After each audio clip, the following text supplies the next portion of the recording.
Okay, welcome back, everybody. Welcome to the Parsha Review Podcast. This week's Parsha is Parsha's Vayeitzei.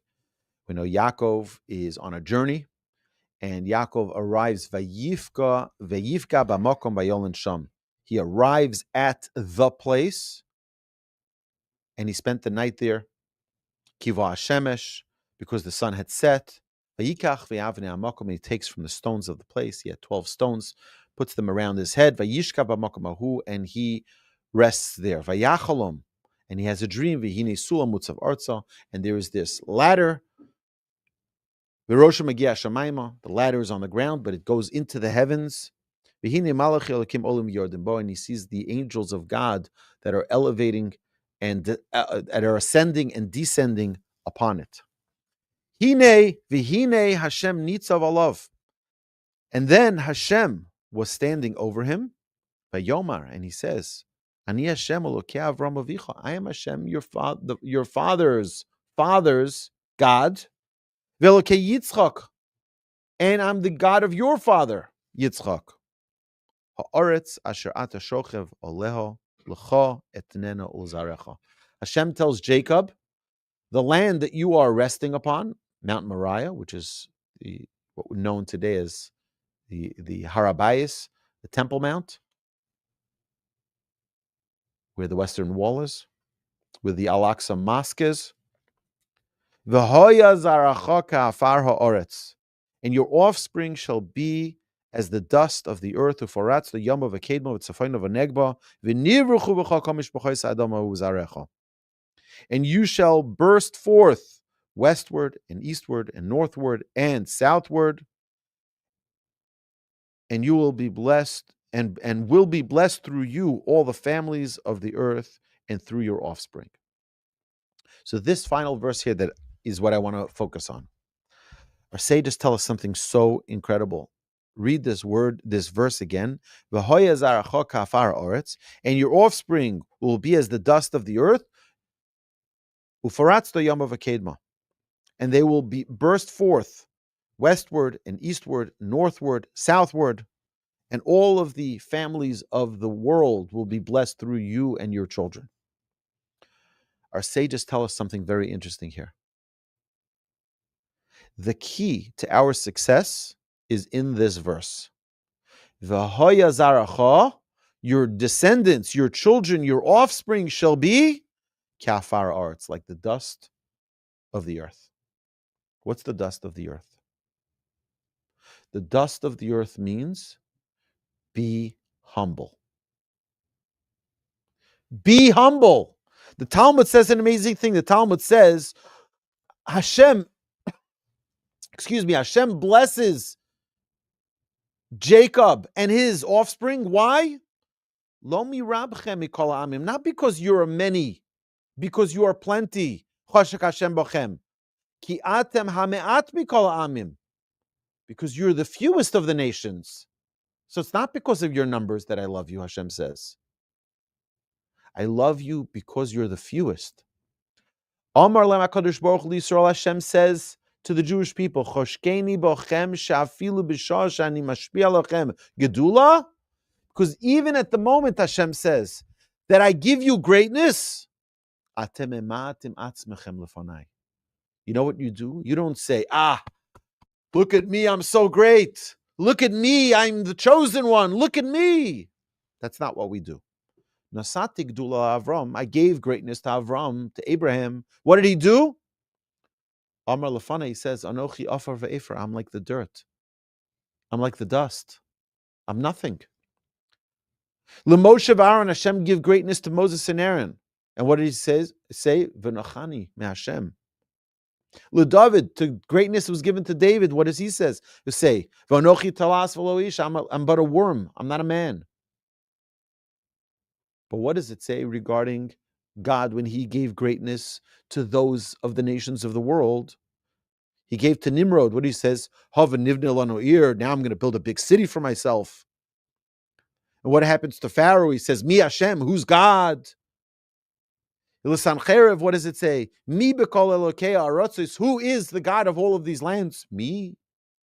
It says about Nebuchadnezzar, Nebuchadnezzar, E'elel b'masei av, I'm going to go to the top.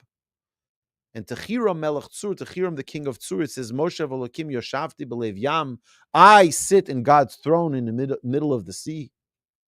We see that the contrast between Jewish leadership and non-Jewish leadership is that when we have greatness, we say we're nothing. When they have greatness, they say we're everything. That's the difference. The difference of how Hashem wants us to be. Hashem wants us to be, I want your offspring to be like the dust of the earth. And then, when they're like the dust of the earth, then to the north, to the south, to the east, to the west, you'll spread and you'll succeed. And you'll have unbelievable blessings. This is the essence of our greatness. The essence of a Jewish leader is not that, look at me, I'm so great. Look at me, I'm nothing.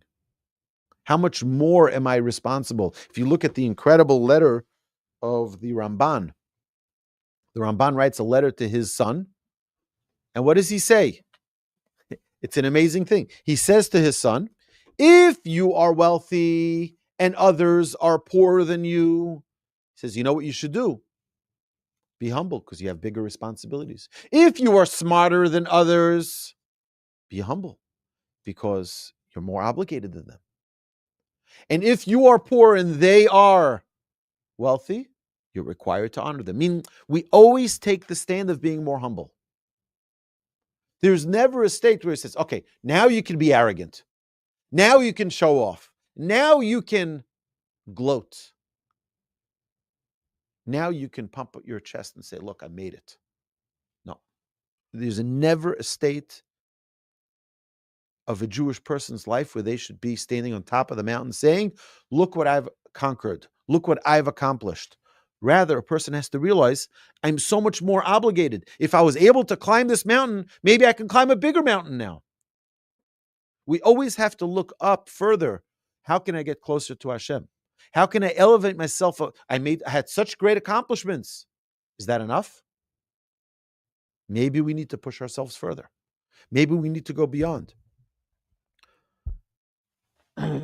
What do we see later? We see later in the portion, we see about Leah. Leah didn't take anything for herself. Look at the names that she gives her children. She has a baby named Reuven. Right? What is the name Reuven? Look, here's a son. Ki ra Hashem ba'ani, Hashem saw my poverty. Hashem saw I was in an impoverished state. The whole name Reuven is for her to constantly remember her lowly state. Hashem lifted me up. Why? Why does she remember that? Because you know who her husband was supposed to be. Her husband was supposed to be Asaph. So what did she do? She cried and she cried and she cried and she cried. And then you know what she did, Mark? She cried even more. To the point where it says, Einea Rakos, her eyes were so weak because she cried so much. She wanted Yaakov to be her husband. Finally, she gets Yaakov. She has a child. She says, she doesn't say, look, Hashem, I've accomplished. I've done things. No. Immediately, her humility hits her. Ki ra Hashem ba'ani, Hashem saw. I'll bring the pasuk right here.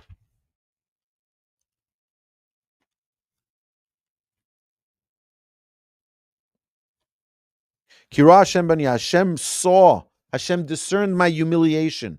So she names her son that. What is the next son? Shimon. Ki shama Hashem ki snu anochi. Because Hashem has heard that unloved I was. You understand? And then she has another child. His name is Levi. Why?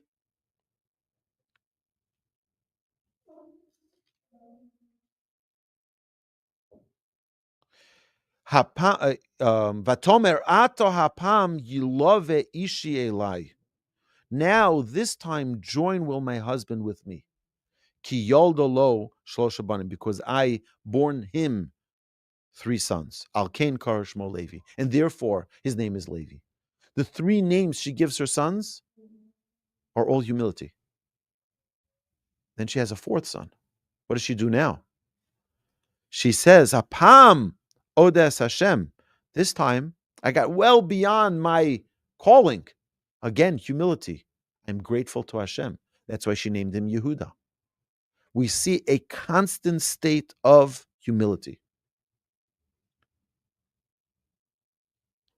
It's interesting that in the preparation of our prayer podcast, talking about Psuke de Zimra, Psuke de Zimra is all about the song. It's a song. Zemer is a song. We're singing to Hashem. Where does singing come from? It comes from Levi. It comes from Levi. He brought song to the world. He brought music to the world. The tribe of Levi were the ones who were singing in the temple. That song has to come from a place of humility. Everything that we see from our patriarchs and our matriarchs, their greatness wasn't them feeling high on the hog. Look at me, I'm so great. Look at me, look at my accomplishments. But then we contrast that with Hagar. Remember Hagar? The concubine of Sarah. She gives her concubine to her concubine of Abraham, the helper of Sarah. Sarah says, look, I'm barren. I'm not going to bring you any children. Take Hagar. What does she say? We see that Hagar marries Abraham, and it says, Vatokel gvirte be'eneha. She looked down upon Sarah. Again, she felt high. What does Rashi say? Sarai zu ein sisra kegluya. Mara atzma ki'ilu hi tzadekes ve'ena tzadekes. Shelo zochza lo zochsa leheroyon kol hashonim halalu ve'ani nis abarti mibia rishona. She's arrogant. She says, look at that Sarah. Sarah was married to Abraham for so many years. She never got pregnant. Me, bingo, one time I'm pregnant. You see, I'm greater than Sarah. We see the contrast here.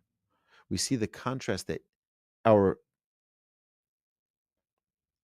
ancestors, our Abraham, Isaac, and Jacob, our matriarchs, Sarah, Rebecca, Rachel, and Leah, were so infused with humility. They recognized Hashem is great. Hashem gives me everything. What do I have? I only have what he gives me. I haven't accomplished anything on my own. These are all gifts. They stayed in a humble state at all times. When Yaakov had all the greatness, what did he say? Right here in the beginning of Parshas Vayeitzei, what does he say? Hashem says to him, I'm going to give you the land. You're going to inherit this land. You know what he says? He doesn't say, I made it. That's not what he says. He says, Ma noira hamakom hazeh. How awesome is this place? It's the place that's so holy. He takes off his shoes. I'm unworthy to stand here. He saw himself not as being like, look at me, look at what I've accomplished. Look at what I have done. He did not see this as a reward for the 24 years that he sat and learned in Shem Ve'ever. He sat and learned Torah, 24 years, uninterrupted. He says, you see? I've done something with my life. I've accomplished something. No. V'zeh sha'ar shamayim. This is the gateway to heaven. Everything pushing away from taking credit, recognizing the greatness of Hashem, recognizing the greatness of the gift that he got undeservingly. What does that mean undeservingly? Not because he didn't deserve it, but he didn't take credit for the accomplishment. He didn't take credit for what he had attained. All of it was giving credit to Hashem. All of it was saying, Hashem, I'm unworthy. It's not because I'm great that I've gotten these things. You look at Abraham, We look at Isaac, we look at Jacob, we look at the tribes. Look at Yosef. Look at Yosef. His brothers did terrible things to him. What does he say to them after their father dies? He says, don't be afraid. It wasn't you.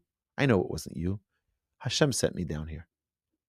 Recognizing right away, I'm not a ruler over you. Hashem placed me here so that I can have food for you. You understand? There's a different recognition of where things come from. It's not about what I accomplish. I can only accomplish when I recognize that it's a gift that I have. I only accomplished because you gave me something, Hashem. You gave me, now I can do things. If you didn't give me, I couldn't do anything.